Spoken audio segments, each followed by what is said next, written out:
Taking a look at the FX markets today, I want to focus on the British pound. The British pound, the biggest mover of the day when you look at the major currencies, and down on the day. We saw some selling pressure coming out of the weekend. Last week, strong two-day rally in the British pound, pushing it up to new highs for the last couple of weeks.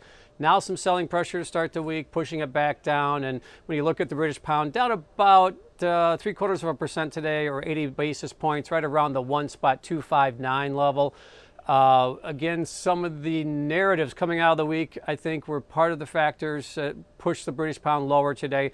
You look at the fact that the EU is still looking for some concessions from the British Parliament and or the British leadership and to try to get through this Brexit situation.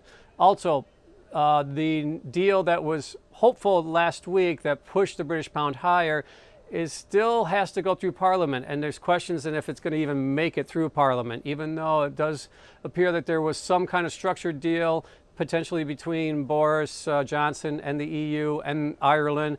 It may not get through Parliament, and so I think that's another factor why the market's discounting the rally last week in the British pound.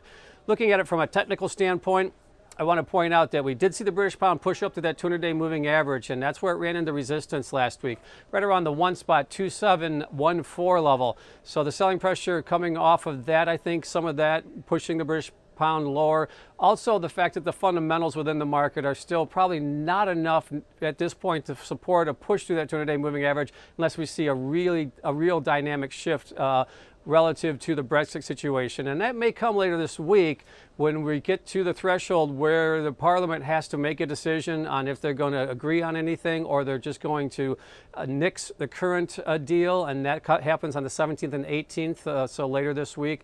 If we get through that threshold with no deal, then it's going to be incumbent upon Boris Johnson to probably go back to the EU and ask for an extension, and he does not want to do that. So I expect some volatility here. But currently, when you look at the short-term trend, we are seeing the British pound hold and trade above those September highs. So again, that September high was 125.26.